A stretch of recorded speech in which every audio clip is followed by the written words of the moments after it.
ನನ್ನ ಕೈ ಹಿಡಿದ ಪತಿಗಳು ದ್ಯೂತದಲ್ಲಿ ಮೊಳವಾಗಿ ಸೋತು ತುಂಬಿದ ರಾಜಸಭೆಯಲ್ಲಿ ಆ ದುಶಾಸನೆಯಿಂದ ಅಪಮಾನಿಸಲಾದ ಕಂದ ಕಳ್ಳರಂತೆ ಕೀಚಕ ಭಂಗವನ್ನು ಸಹಿಸಿದೆ. ಇನ್ನೇನು ನನ್ನ ಕಷ್ಟದ ದಿನಗಳು ಕಳೆದವು. ನಾನು ಸುಖವಾಗಿರುವೆಂದು ಭಾವಿಸಿದೆ. ಹೆಜ್ಜೆ ಹೆಜ್ಜೆಗೂ ಅಪಮಾನ ಸೇವಿದಾತ. ಈ ದ್ರೌಪದಿ ಹಣೆಯಲ್ಲಿ ಇನ್ನು ಏನೇನು ಹೊಡೆದರೆ ದೇವ, ಏನೇನು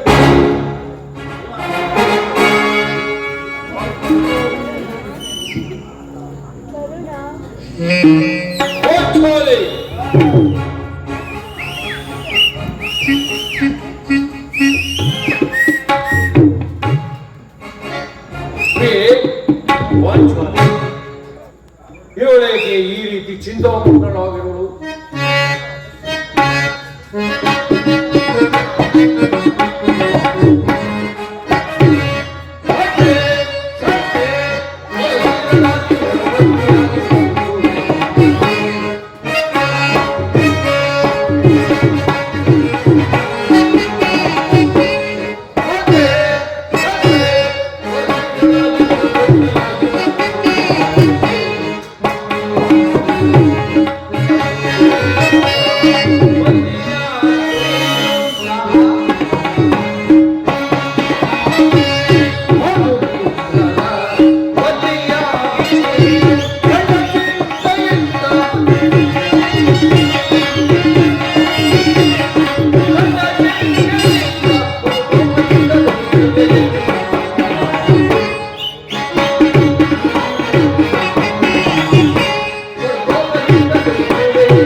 ಏನಾಯ್ತು?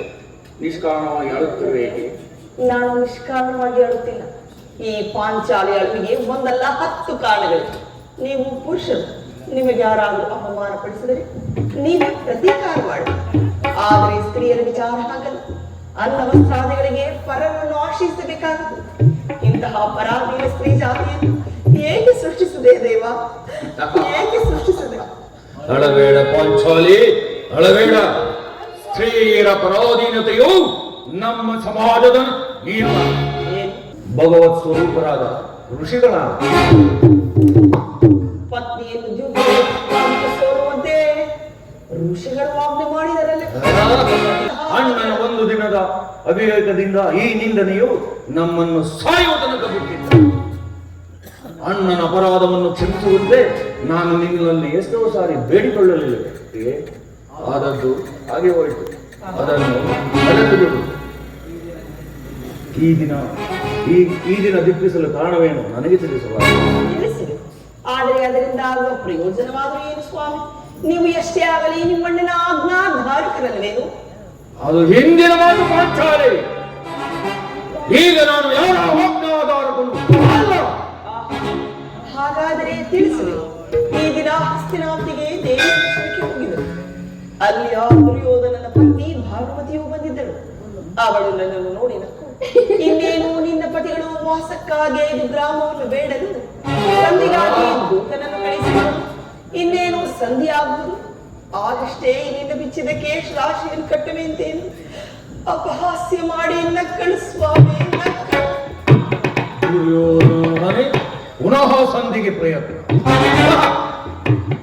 ಹಾಗಾದರೆ ನನ್ನ ಸಂದೇಹವು ನಿಜವಾಯಿತು. ಯಾರು ಯಾರು ರಾಯ ಬರುತ್ತಿರುವುದು? ಇಲ್ಲ, ನಮ್ಮಣ್ಣನಾದ ಶ್ರೀಕೃಷ್ಣ ಪರಮಾತ್ಮ. ಕೃಷ್ಣ ಗೋಪಿಕಾಂಗನೆಯರ ವಿಲಾಸ ವಿಭ್ರಮಗಳಲ್ಲಿ ಮಗ್ನನಾದ ವೇದಪತಿಯು ಯುದ್ಧವನ್ನು ಮರೆಯುವುದು ಸಹಜ. ಅರ್ಜುನನು ದ್ವಾರಕೆಯಿಂದ ಹಿಂದಿರುಗಿದಾಗಲೇ ಹೀಗಾಗಬಹುದೆಂದು ನಾನು ಭಾವಿಸಿದ್ದೇನೆ. ಇರಲಿ, ಆ ಭಾನುಮತಿಗೆ ಏನೆಂದು ಉತ್ತರ ಕೊಟ್ಟೆ? ರಾಮೇಶ್ವರ, ಎಷ್ಟೇ ಆದರೆ ನಾನು ನಿಮ್ಮ ಪತ್ನಿಯಲ್ಲವೇ? ಪ್ರಶ್ನೆಗೆ ಸರಿಯಾದ ಉತ್ತರವನ್ನೇ ಏನೆಂದು ಪ್ರಿಯೆ? ನಿನ್ನ ಈ ಕಟ್ಟಿದ ಮುಡಿಯನ್ನು ಬಿಚ್ಚುವವರೆಗೂ ನನ್ನ ಈ ಬಿಚ್ಚಿದ ಮುಡಿಯನ್ನು ಕಟ್ಟುವುದಿಲ್ಲವೇ ಭಾನುಮತಿ?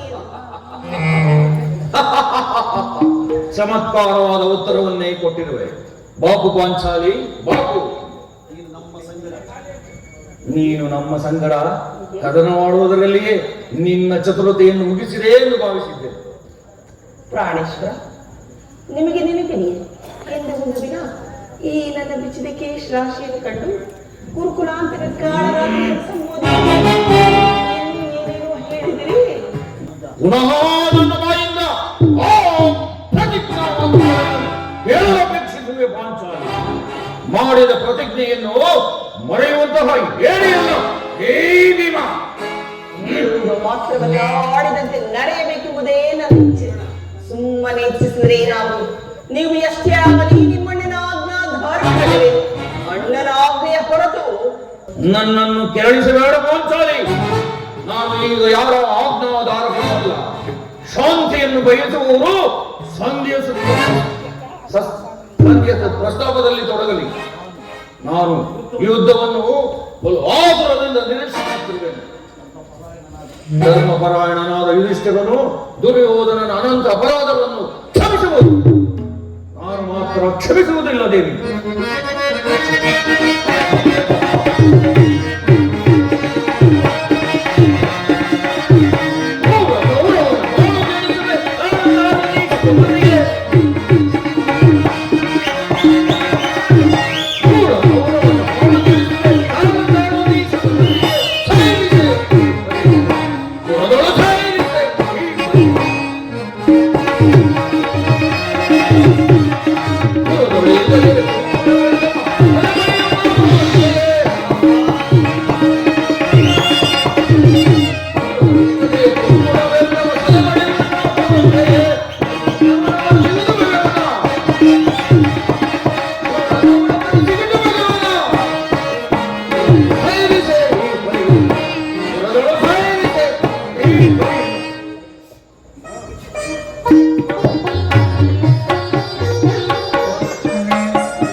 ಸಮಾಧಾನಪಡಿಸಲು ನಿನ್ನ ಹೊರತು ಮತ್ತಾರಿಂದಲೂ ಸಾಧ್ಯವಿಲ್ಲ.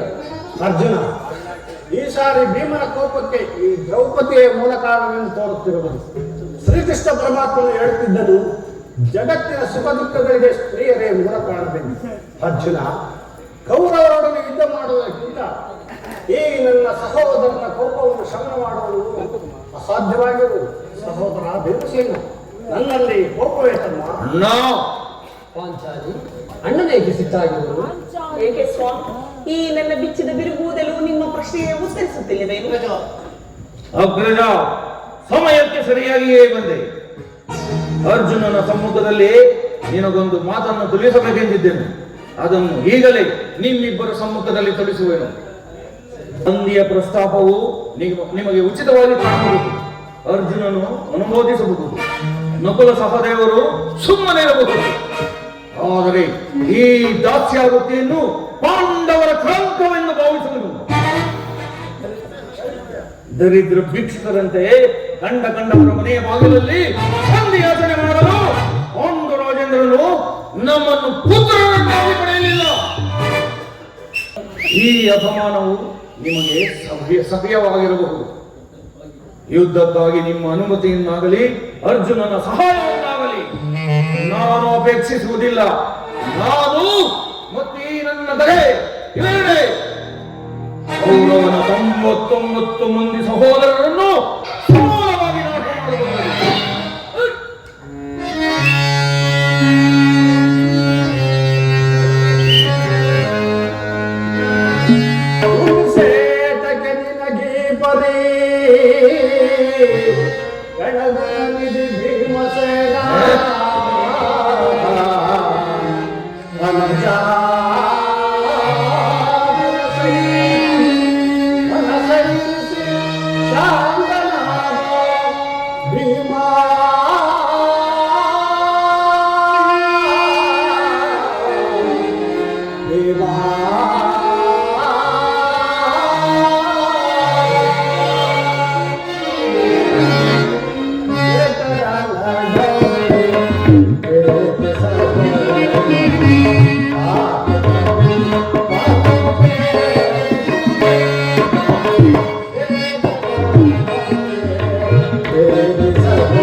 ನಿನ್ನ ಕೋಪವನ್ನು ತಡೆಯುವ ಶಕ್ತಿ ನನ್ನನ್ನಿಲ್ಲ. ಶಾಂತನಾಗುತ್ತಾನೆ. ಅಣ್ಣ ಭೀಮಸೇನ, ಕೋಪ ಮಾಡಬೇಡ. ಧರ್ಮಜನು ನಮಗೆಲ್ಲರಿಗೂ ಹಿರಿಯನು. ಆತನಿಗೆ ವಿರುದ್ಧವಾಗಿ ಯುದ್ಧವನ್ನು ಪ್ರಾರಂಭಿಸುವುದು ಅನುಚಿತ. ಪಾಂಚಾಲಿ,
ಯುದ್ಧದಂತೆ ಶಾಂತಿ ಸಂರಕ್ಷಣೆಯು ಕ್ಷತ್ರಿಯನ ಕರ್ತವ್ಯ.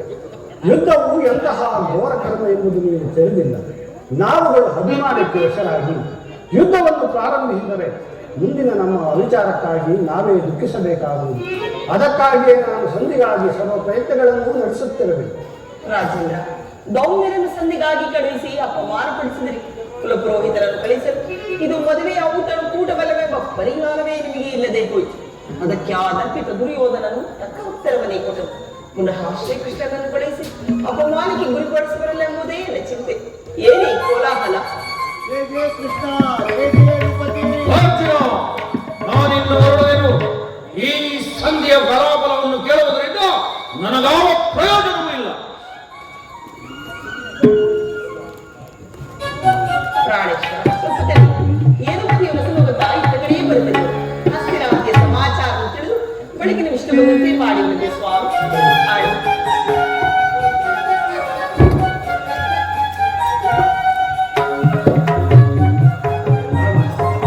ಪಾಂಡುಪುತ್ರರ ಪ್ರಣಾಮಗಳನ್ನು ಸ್ವೀಕರಿಸಿದೆವು.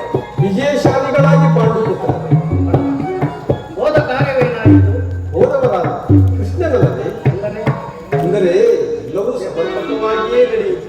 ಸಂಧಿಯ ವಿಚಾರವು ನಡೆಯುತ್ತಷ್ಟೇ. ಓಹೋ, ನಡೆಯಿತು ಧರ್ಮದಲ್ಲಿ. ಪಾಂಚಾಲಿ, ನಾನಿಲ್ಲಿರುವುದು ನನಗಿಲ್ಲ, ಇಷ್ಟವಿಲ್ಲ. ಅವರ ಇಚ್ಛೆಯಂತೆ ಅವರೇ ನಡೆಯಲಿ. ನನಗೆ ತೋರಿದ್ದನ್ನು ನಾನು ಮಾಡುವೆನು. ಪ್ರಾಣೇಶ್ವರ, ಸ್ವಲ್ಪ ತಡೆ. ನಮ್ಮಣ್ಣನ ಮಾತು ಮುಗಿಯಲಿ, ಬೆಳಗಿನ ವಿಷ್ಣು ಬಂದಂತೆ ಮಾಡಿರುತ್ತದೆ. ನಿಮ್ಮ ಅಣ್ಣನ ಮಾತು ಮುಗಿದುದರಲ್ಲಿ ನನ್ನ ತಾಳ್ಮೆಗೆ ಮುಗಿದುವುದು. ಸಭೆಯಲ್ಲಿ ಏನು ನಡೆಯಿತು? ಎಲ್ಲವೂ ತಕ್ಕ ರೀತಿಯಲ್ಲಿ ನಾನು ನಿರೀಕ್ಷಿಸಿದಂತೆಯೇ ನಡೆಯಿತು. ನಾನಿನ್ನು ತಡೆಯಲಾರೆ ರುಕ್ಮಿಣೀಪತಿ. ಈ ನಿನ್ನ ಸಮಸ್ಯೆ ಮಾತುಗಳು ನನಗೆ ಬೇಡ. ಅಗ್ರಜನ ಅಪೇಕ್ಷೆಯಂತೆ ಐದು ಗ್ರಾಮಗಳಿಗೆ ಸಂಧಿಯಾಗಿದೆ. ಭೀಮಸೇನ, ನಾನು ಓದದ್ದಾದರೂ ಅದಕ್ಕಾಗಿಯೇ ಅಲ್ಲವೇ? ಈಗ ತಿಳಿಯಿತು ನಿನ್ನ ಅಭಿಮತ. ಅಜ್ಞಾತವಾಸ ನೆಪದಿಂದ ಅರ್ಜುನನು ಬಳೆತೊಟ್ಟು ಈಗ ಈ ಸಂಧಿಯ ನೆಪದಲ್ಲಿ ಮೈವರೆಗೂ ಸಿರಿಯನ್ನು ನುಡಿಸಲು ಅಪೇಕ್ಷಿಸಿದ ಯಾದವಾಗ್ರಣಿ, ಈ ಪಾಂಡುಪುತ್ರರ ಮೇಲೆ ನಿನಗೇಕೆ ಇಷ್ಟೊಂದು ಆಕ್ರೋಶ? ಭೀಮಸೇನ, ನಿನಗಿಷ್ಟೊಂದು ಅಸಹನೆ ಏಕೆ? ನಾನು ಮೊದಲೇ ಹೇಳಲಿಲ್ಲವೇ, ಇದು ನಿನಗೆ ಹೆಚ್ಚಿಗೆ ಸಂಬಂಧಪಟ್ಟ ವಿಷಯವೇ. ಸ್ವಾಭಿಮಾನ ಶೂನ್ಯವಾದ ಸಂಧಾನದೊಡನೆ ಈ ಪ್ರಚಂಡ ಭೀಮನಿಗೆ ದಟ್ಟವಾದ ಸಂಬಂಧ ಇರುವುದು, ಅತ್ಯಂತ ನಿಕಟವಾದ ಸಂಬಂಧವಿರುವುದು. ಏನಾಯಿತು? ರಾಜ್ಯಸಭೆಯಲ್ಲಿ ನಿಮ್ಮ ಸಂದೇಶವನ್ನು ತಿಳಿಸಿದೆ. ಅದಕ್ಕೆ ಎಲ್ಲರೂ ಒಪ್ಪಿದರು. ಯಾರ್ಯಾರು ಒಪ್ಪಿದರು? ಭೀಷ್ಮ, ದ್ರೋಣ ಮುಂತಾದವರು. ದುರ್ಯೋಧನ ಆತನೂ ಸಹ. ಇನ್ನು ನನಗೆ ಇಲ್ಲಿ ಕೆಲಸವಿದೆ. ಈ ದುರ್ವಾರ್ತೆಯನ್ನು ಕೇಳಬೇಕೆಂಬುದೇ ನಿನ್ನ ಇಚ್ಛೆಯಾಗಿತ್ತು. ಅದನ್ನು ಸಾಧಿಸಿದೆ ಕೃಷ್ಣ. ಸಾಧಿಸು, ಚೆನ್ನಾಗಿಯೇ ಸಾಧಿಸಿ. ಸಹೋದರರೇ, ನಿಮ್ಮ ಪೌರುಷದ ವರ್ತನೆಯ ಪುರಸ್ಕಾರ ನಿಮಗೆ ಇರಲಿ. ಪ್ರತಿಜ್ಞೆಯಂತೆ ಸ್ವತಂತ್ರ ಮಾತ್ರ ನನಗೆ. ಅಗ್ನಸೇನಿ, ನೀನು ನಿರಾಶರಾಗಬೇಡ. ಈ ಭೀಮನು ಬದುಕಿದರೆ ನಿನ್ನ ಸೇಡನ್ನು ತೀರಿಸಲೇ ಬಿಡಲು. ಅಲ್ಲಯ್ಯ, ಭೀಮಸೇನ, ನೀನು ನಿಜವಾಗಿಯೂ ಹಿಡಿಂಬಾಪತಿಯೇ ಸರಿ. ಇಷ್ಟೊಂದು ಕೋಪವಿಲ್ಲದಿದ್ದರೆ ಆ ರಕ್ಕಸಿಯನ್ನಾಡುವುದು ಹೇಗೆ ತಾನೇ ಸಾಧ್ಯ? ಸ್ವಲ್ಪ ಸಮಾಧಾನದಿಂದ ನನ್ನ ಮಾತುಗಳನ್ನು ಸಂಪೂರ್ಣವಾಗಿ ಕೇಳು. ಕೃಷ್ಣ, ಸುಮ್ಮನೆ ಕಾಡಬೇಡ. ಈ ಸಂಧಿಯ ಸುದ್ದಿಯು ನಾನು ಒಪ್ಪದು. ನಿನಗೊಪ್ಪುವ ವಿಚಾರ ಹೊಂದಿರುವುದು. ಆ ದುರ್ಯೋಧನನು ನಿನಗೊಂದು ಪ್ರಿಯವಾದ ಸಂದೇಶವನ್ನು ಕಳುಹಿಸಿದ. ದುರ್ಯೋಧನನ ಸಂದೇಶ. ಹಾಗಾದರೆ ಅದರ ಉದ್ದೇಶವು ಸಂಧಿಯಾಗಿರಲ್ಲ. ಹೇಳು ಕೃಷ್ಣ, ಏನು ಆ ಸಂದೇಶ? ಅದನ್ನು ಕೇಳುವ ಮೊದಲು ನೀನು ನನ್ನ ಬಳಿಯಲ್ಲಿ ಕೈಕಟ್ಟಿ ಕುಳಿತುಕೊಳ್ಳಬೇಕು. ಎಲ್ಲ ನೀ ತಟ್ಟಿಗೆ ಹೇಳಬೇಕು. ಇಲ್ಲ, ನೀನು ಕುಳಿತುಕೊಳ್ಳದ ಹೊರತು ನಾನು ಹೇಳುವುದಿಲ್ಲ. ಈ ಪರಿಹಾಸ್ಯವೇ ಕೃಷ್ಣ? ಇದು ಪರಿಹಾಸ್ಯವಲ್ಲ ಭೀಮ. ನಿನ್ನನ್ನು ಕಂಡರೆ ನನಗೆ ಅಷ್ಟೊಂದು ಭಯ. ಈ ನಿನ್ನ ಗದೆಯನ್ನು ಸ್ವಲ್ಪ ಕಾಲ ದೂರದಲ್ಲಿ ಇರಿಸಿ ಈ ಪಾರ್ಶ್ವದಲ್ಲಿ ಕುಳಿತುಕೋ. ಆಗ ನಿನಗೆ ಪ್ರಿಯವಾದ ಸಂದೇಶವನ್ನು ಹೇಳುತ್ತೇನೆ.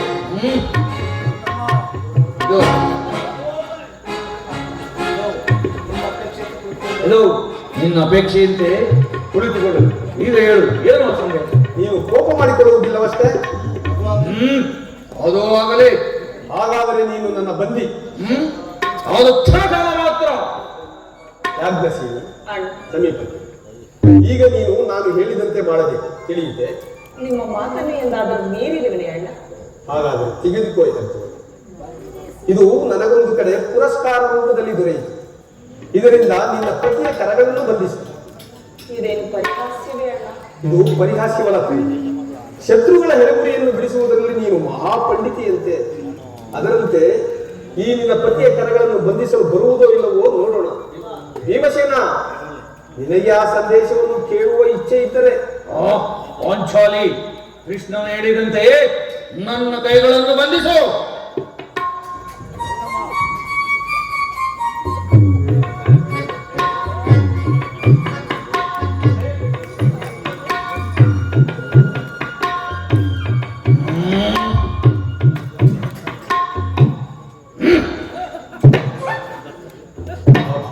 ಸಮಾಧಾನ.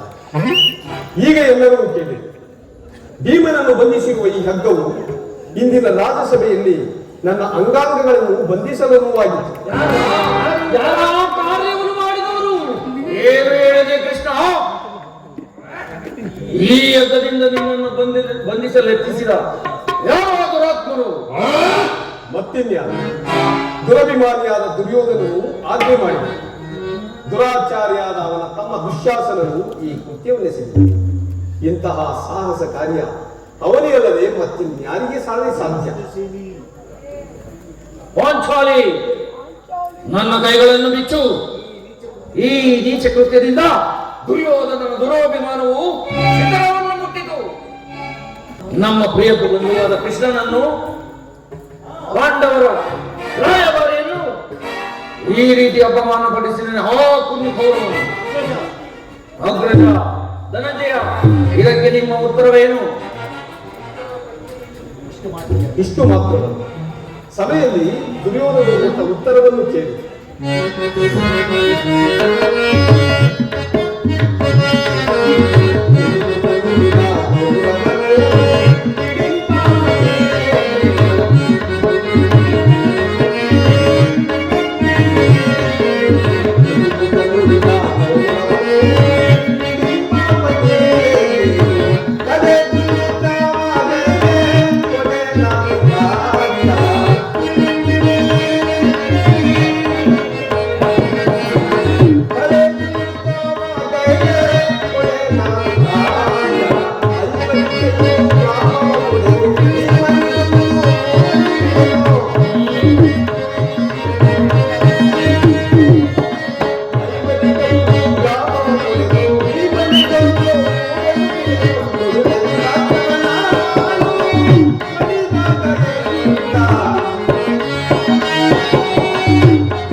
ನೀವು ರಾಜ್ಯವನ್ನು ಬಯಸುವುದಾದರೆ ಅದು ದೊರಕುವುದು ರಣರಂಗದಲ್ಲಿ, ಶಸ್ತ್ರಾಸ್ತ್ರಗಳ ಸ್ಪರ್ಶ ಸ್ಪಂದನದಲ್ಲಿ, ವೀರರತಿಕರ ಘೋಷದಲ್ಲಿ ಎಂದು ಹೇಳಿಬಿಟ್ಟ. ನನ್ನ ಸಂದೇಶಕ್ಕೆ ಉಳಿದಿರುವುದು ಒಂದೇ ಉತ್ತರ, ಅದು ಯುದ್ಧ. ಪರಮಾತ್ಮ, ನೀನು ತಿಳಿದಿರುವೆ, ನಾವು ಯುದ್ಧವನ್ನು ಅಪೇಕ್ಷೆ ಪಟ್ಟವರಲ್ಲವೆಂದು. ಸಂಧಿಗಾಗಿ ಸರ್ವ ಪ್ರಯತ್ನಗಳನ್ನು ಮಾಡಿದವರು. ನನ್ನ ಪ್ರಯತ್ನಗಳೆಲ್ಲವನ್ನು ವಿಫಲವನ್ನು ಮಾಡಿ ಮುಂದೆ ಬಂದು ನಿಂತಿರುವುದು ಯುದ್ಧ. ಪರಮಾತ್ಮ, ನಿತ್ಯ ಕೃಷ್ಣ. ಪಾಂಚಾಲಿ, ನನ್ನ ಕೈಗಳನ್ನು ಬಿಚ್ಚು. ಅಗ್ರಜ, ಧನಂಜಯ, ನೀವು ಅವರು ಬಿಚ್ಚಿ. ನಾವು ಬಿಚ್ಚುವುದಿಲ್ಲವೇ ಕೃಷ್ಣ? ನೀನು ಬಿಚ್ಚುವುದಿಲ್ಲ ಬಿಡು, ನಾನೇ ಬಿಚ್ಚಿಕೊಳ್ಳುವೆ. ವಾಸುದೇವ,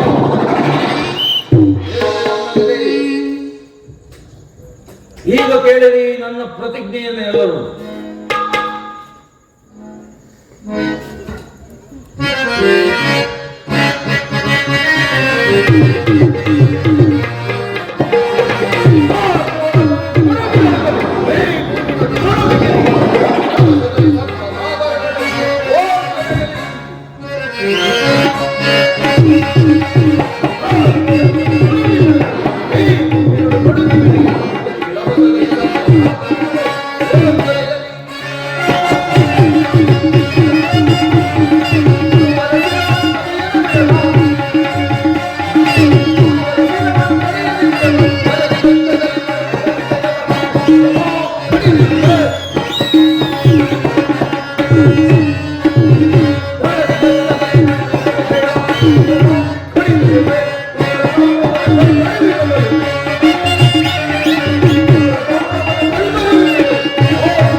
ನಾನು ವಾಯುದೇವನ ಜನ್ಮದಿಂದಲೇ ಜನಿಸಿ ನಿಜವಾಗಿದ್ದರೆ ವೀರಮಾತೆ ಕುಂತಿ ದೇವಿಯ ಸಂರಮಣ ಮಾಡಿದ್ದೆ ಸತ್ಯವಾಗಿದ್ದರೆ ನಾಡಿನ ಭಯಂಕರ ಯುದ್ಧದಲ್ಲಿ ಕೌರವರ ಸಹೋದರರನ್ನು ಸಮೂಲವಾಗಿ ನಾಶ ಮಾಡಿ ಆದುರುಳ ದುಶ್ಯಾಸನನ ವಕ್ಷಸ್ಥಲವನ್ನು ಮುರಿದು ಅವನ ಗುಂಡಿಗೆಯ ಬಿಸಿಹಚ್ಚದಿಂದ ಮಡದಿ ಪಾಂಚಾಲಿಯ ಬಿರುಗುಡಿಯನ್ನು ತದನಂತರ ಆ ದರ್ಪಿದ ದುರ್ಯೋಧನನ ತೊಳೆಯನ್ನು ನನ್ನ ಎಡಗಾಲಿನಿಂದ ಮುರಿದು ಅವನ ರಾಜ ಕಿರೀಟವನ್ನು ನನ್ನ ಎಡಗಾಲಿನಿಂದ ಪುಡಿ ಪುಡಿ ಮಾಡದೆ ಹೋದರೆ